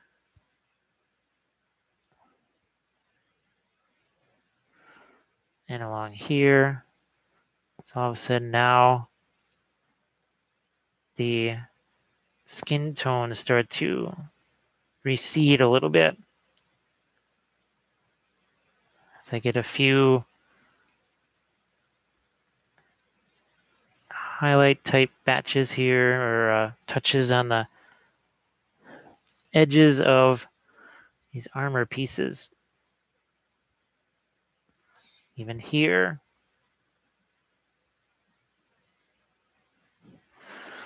Now all of a sudden the hair is going to start to recede a little bit, because we've established plenty of dark there. So you've got multiple types of contrast. The most obvious, light versus dark. There's also a harder edge here. You also have kind of the blue yellow contrast, the purple yellow contrast. So the more types of contrast you can get, just the more interesting figures are going to be. So let's compare this to, here's the other one. So you can see this one here that we've added those extra little oomph to. And you can see how this is what the original yellowish orange colors were when we threw those down.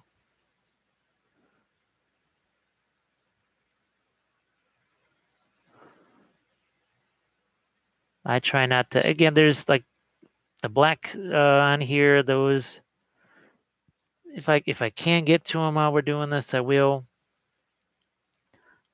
But I'm just trying to show you how, okay, I try and take advantage of, say I added a few little highlight dots there. Because even just this, I'm fairly certain that I haven't on any of the videos just taken a couple of figures like this and worked on them at the same time. Or try to carry them through this far.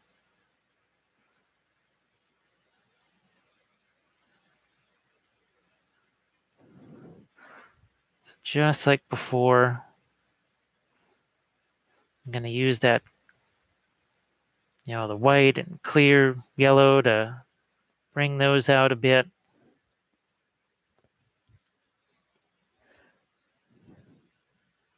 Let's go back to this one.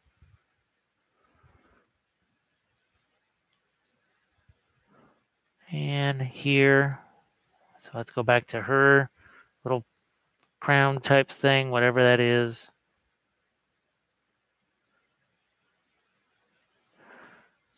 And doesn't take a lot, just a few.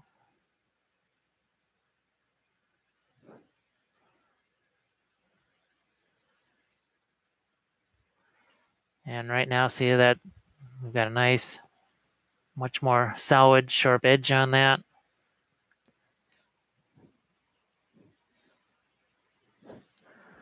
Same thing on these knee pads here.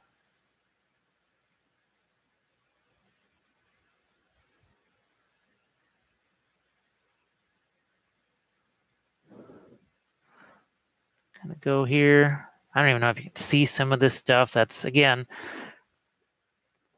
it's why I don't try to do every last thing for you, because if I figure you're not going to see it or it's not going to show up on camera, there's not really much point in messing around with that.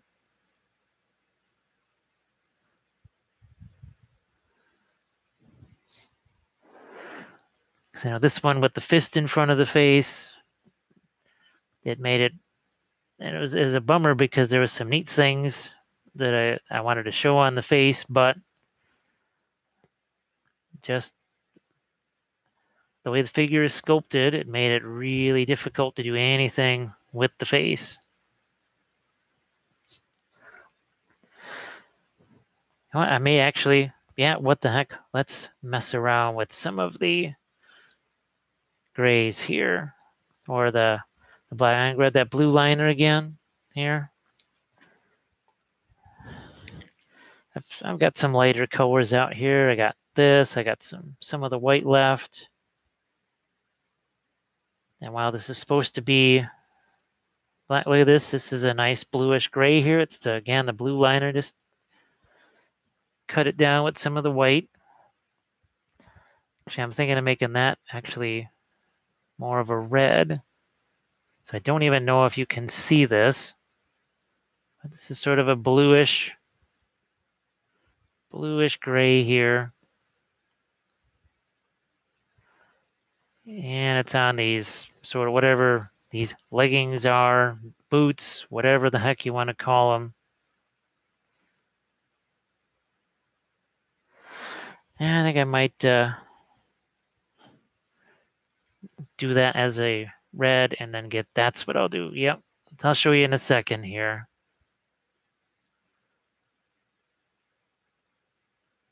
Just working in, and I'm actually going to add a little bit of that to the so-called gold there. It wasn't really supposed to be a metallic gold, but I just wanted to reflect a little bit. It's almost me trying to entertain myself.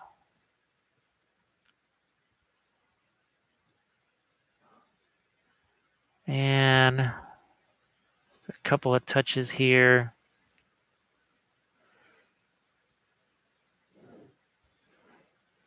And same thing here. So these shoulder pads that for a while almost didn't look super dark, well, now they're going to start to look darker.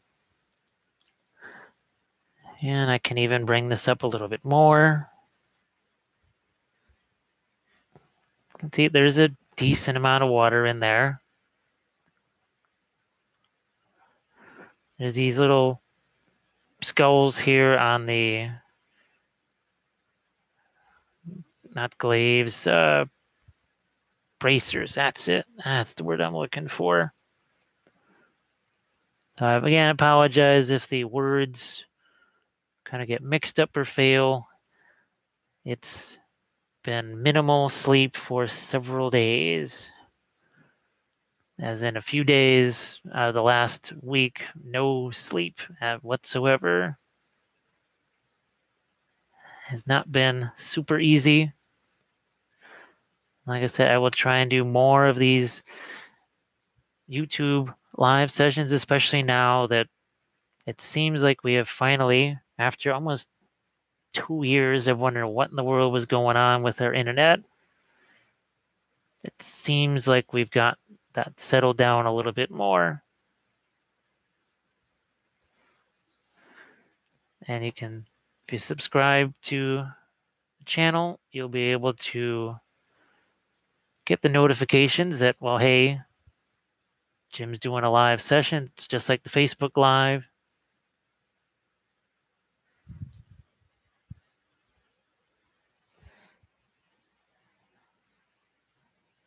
So it's all about me trying to take you inside this crazy world where I show you what it's more like to be doing this on a massive scale so that you can maybe adapt some of it for your much smaller scale projects. But to keep your projects from getting boring, that's the more I see other people and talk to them and watch what happens to them when they're working on their projects. They almost don't even need to know how to paint so much as why, or a way to just make it more fun. Because there's an awful lot of things, not just painting, that they start out looking like they'd be really interesting to do, and then they eventually just kind of say this is way more of a pain than it's worth. And that's when people just end up not touching their brushes and stuff for weeks, if not months. And the longer you go not touching your paints, the more you're either going to just forget about it, or you're going to feel, wow, geez, I haven't painted in forever. There's no way I'll be able to really paint very well because it's just I haven't touched the brushes in so long. And it's in a way, it's how people talk themselves out of painting, and they end up never finishing projects, which leads to more frustration. And then people just kind of selling off their miniatures. I think I've seen at least 3 examples of that, where somebody either in exasperation, frustration, or whatever, disappointment, just was saying, hey, does anybody want to buy all of these figures? Because I'll never get to them. And that's definitely kind of a bummer. I don't like to see that, because the person wouldn't have gotten those in the first place if they didn't want to paint them. So what I'm trying to do with these YouTube things is, again, it's not so much like here's this one super nifty technique or whatever. Let's compare this to. You can start to see compared to this one. Obviously, the black stuff is not developed. Here we've developed that a little bit more. And let's see what I might actually, for the heck of it, throw a little bit of yellow in here. A little bit of yellow in there. And the idea is, yeah, sneaky little reflection here. This is so much yellow right next to the black, or something that's supposed to register as black. So see here, I just couple little touches of it. I'm going to do it here. And do that here. I'm going to do it here. A little bit there. Not a ton, but just enough. And then if you remember, let's try, where is our other guy here? This one. Yeah, this is another one we've been messing around with during the course of, what am I going to do? I'm going to start throwing in a little bit of green into here, because I've got it. And yes, these are supposed to register as gold. But if I'm going to have a snow base, see, I'm just trying to infiltrate a little bit of green into here. I've got it. It's right here on the brush. You can see it right away. That just starts to add a little more, instead of it just looking like various colors of orange, yellow, it's a little more flavor to that. Now it is more like an ice cream sundae instead of yogurt.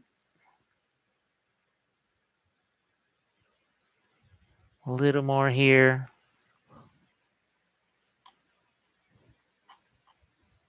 I can make this even a little more tilted towards that green. And I don't, those are almost supposed to almost look a little bit like flames there. And I'm not quite sure what I want to do with some of these things. But I'm just playing around with this while I have the colors out. Figured, why not? Yeah, I'm going to mess with these metals a little bit.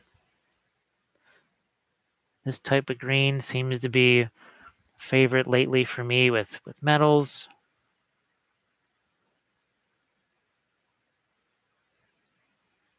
Just going to throw this on here. You can see how it's relatively thin, that color.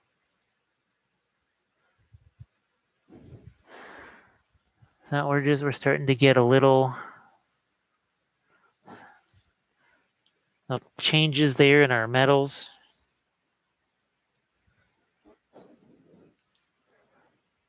And I'm going to throw that red on that cup. So let's see if this is really what we want to do here. Just going to grab some kind of a whatever red here. Definitely got to start transferring more and more of these colors out of these dropper bottles. Doesn't matter what the company is. I just hate dropper bottles. So we'll do this. You can see it was intentionally done in a transparent way because I already got a dark color there. I can take advantage of the transparency that's already there. What the heck? Let's use this golden yellow here. I think it's another one of the colors that I'd used on the team. Mix it in with that red, and I did an entire, I think it was 5 different videos on different colors. There was blue, green, yellow, gray even, but one of the ones that I got asked the most about was red. Because people would say, well, man, every time I go to make my reds lighter, they just end up pink, or if not pink, chalky. My first question is usually, did you use white or some kind of white to lighten it? And they all say yes. And said, well, white and red make pink, and adding white tends to make things chalky, which is why you've seen I've pretty much resisted using white at all in most of this, because that's the kind of thing you'll run into.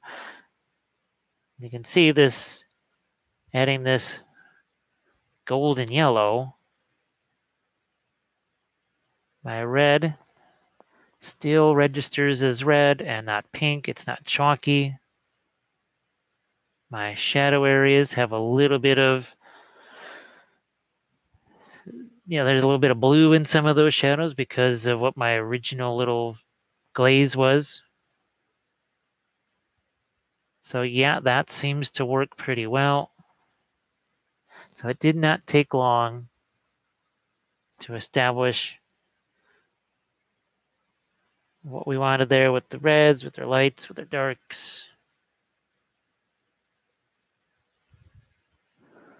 And I see I need this to be yellow. That's just, needs to show up more.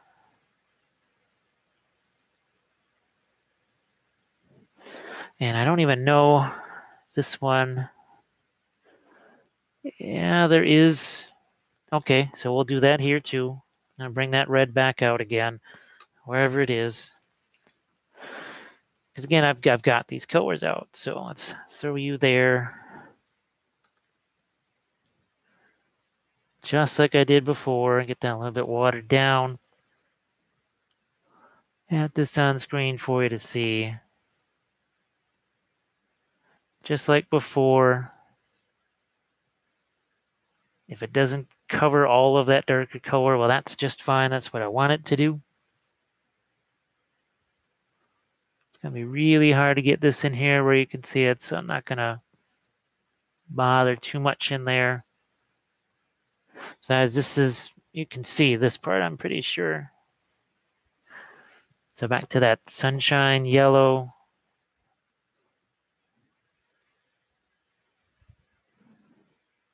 And now I've got a lighter red here, but without it getting pink, without it getting chalky. And remember that color harmony that we've talked about. You're going to maintain that because now the highlight colors on this are a little more in line with, say, the midtones or the darks on your yellow armor.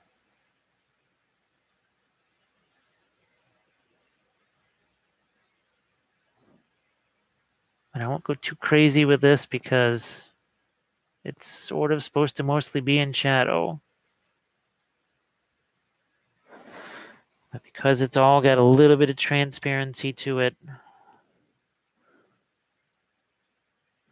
And this wasn't wet blending here. I know it sort of looks like it, but it really wasn't.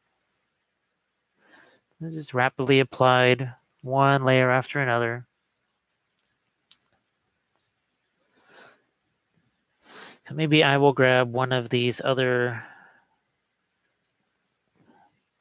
what the heck. I'm going to throw out some kind of lighter gray here. We'll do this. Was this weathered wood, I think. It's another secret weapon. One of those weathering colors there. Try to bounce back and forth sometimes between freehand and not freehand.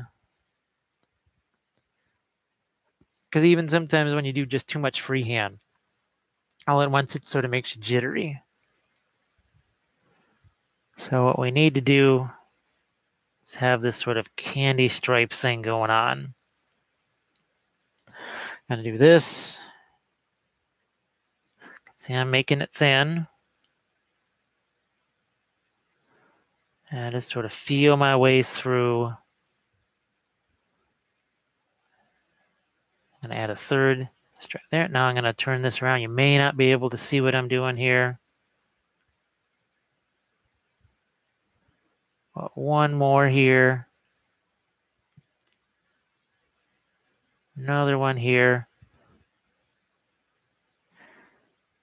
Carry that up and out. And now this is a hard enough thing to do on just a flat surface, but now you've got, obviously it's distorted by a leg that's got all the muscles and everything, and it's moving, and it's all stretched and everything. So sometimes you just got to do the best you can.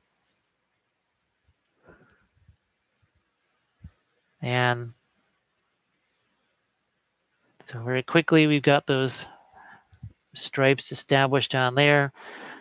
And what about other places where we need some freehand? So I got to put some on this guy while I've got this out. Again, this is another reason why I have just so many things. And I'm going to work on all at the same time.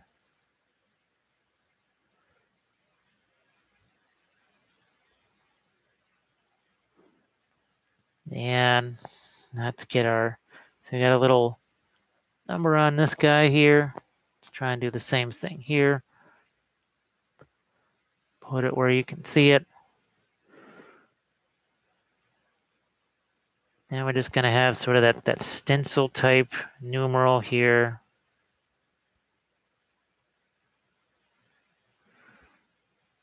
Let's give him a 4 here.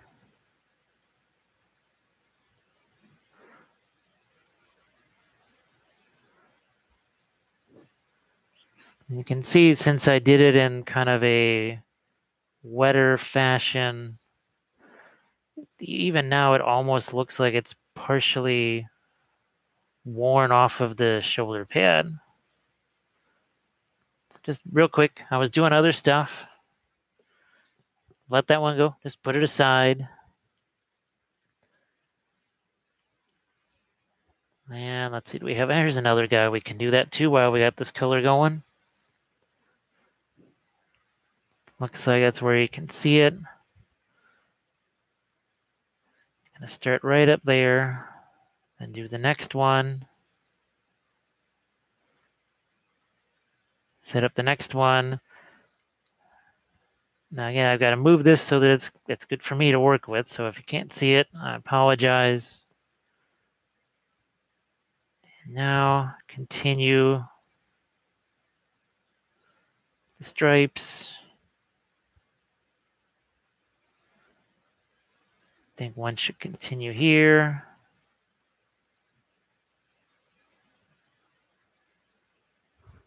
And then just a piece of one here.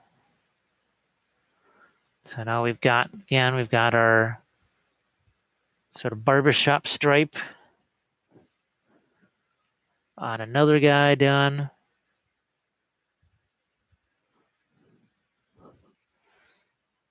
So where's our, here we go. So now we got a couple of these.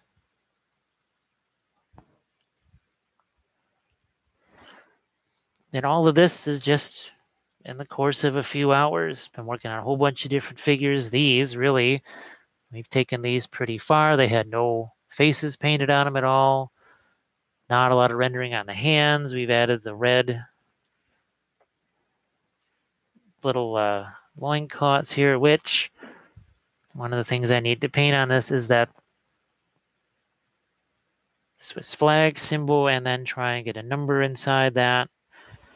Because what he wanted was red shoulder pads and the number inside the cross, which, as you can see, those shoulder pads are not really huge. They're not large. So just like I did before, it's important to kind of have this relatively watered down.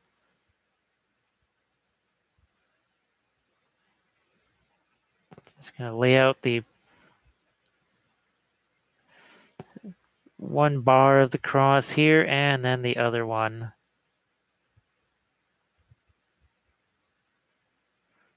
It's going to look a little bit like a first aid team or something like that. But again, that is what, when the person who's saying, okay, here's what I need you to do, that's what you end up doing. You may think, well, might not want to do that, but that's just how it goes. Now I've got, you wanted the same, now here's one of those shoulder pads I was telling you about. Let's see if I can make it work on here.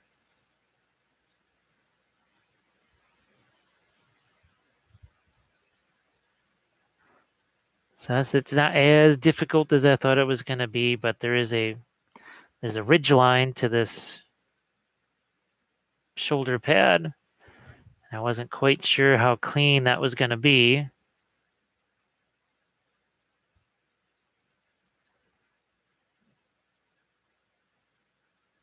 And I'll make this as good of a cross as I can. Again, I still have to put a number in there. So now we have that detail working. Where else can we go? I'm going to backtrack a little bit further here and show you how to use, this is going to be a little different than the approach to the yellow was at the start. This is that same, was that sunshine yellow, something like that. Now it's a little more opaque than, say, some of the secret weapon stuff, but you can see it's going right along with the colors that we have. And I can restore this where the Flesh tone kind of went over the top.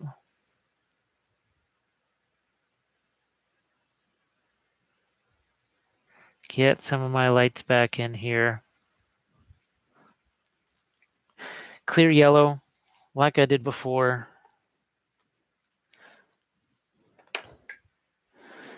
Because maybe you don't quite have.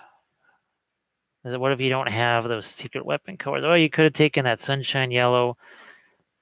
Guess what? And mixed it with some of that red that you saw me using on those little loincloth type things. Because there's going to be times where you either just maybe you don't have that color with you, or the color runs out, or for whatever reason. And sometimes you need to be able to make that same color a couple of different ways. It like I said, it can make it less expensive too, because you're just not needing to have as many different paints on your table there. I got the white sitting here, so what the heck? Let's just throw some out. And go with that same sort of brighter white, yellowish white on these chest here.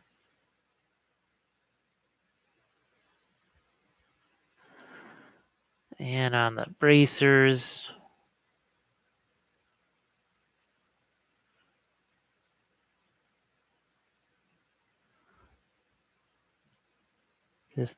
And there's places where I just forgot to put the other layers of yellow. No big deal. Who cares?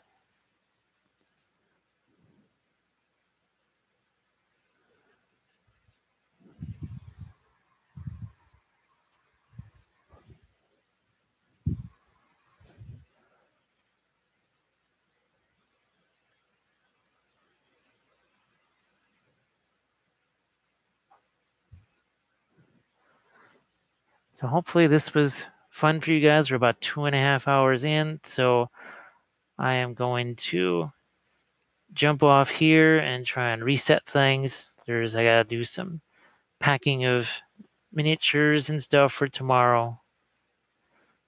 But it seems like the stream is stable enough here, because last time I tried doing this, I think it was about 1 hour and 40 minutes in, it crapped out, and here we've done a good half hour longer than that. So I want to say thanks for watching this, and if you can, do the like, subscribe sort of thing. And what I'm doing for the patrons, I think that's at the $15 level. The idea is that I'm going to do some special video series that focus very intensely on the painting of units. And I think this is the first unit that I'm working on here. So this basically doing a unit of 5 of these, talking about how I approach the basing and how to paint these things. It's not all that dissimilar to what we're doing on these. So again, thanks for watching, and hopefully this has been useful for you here. And again, I'll catch you next time.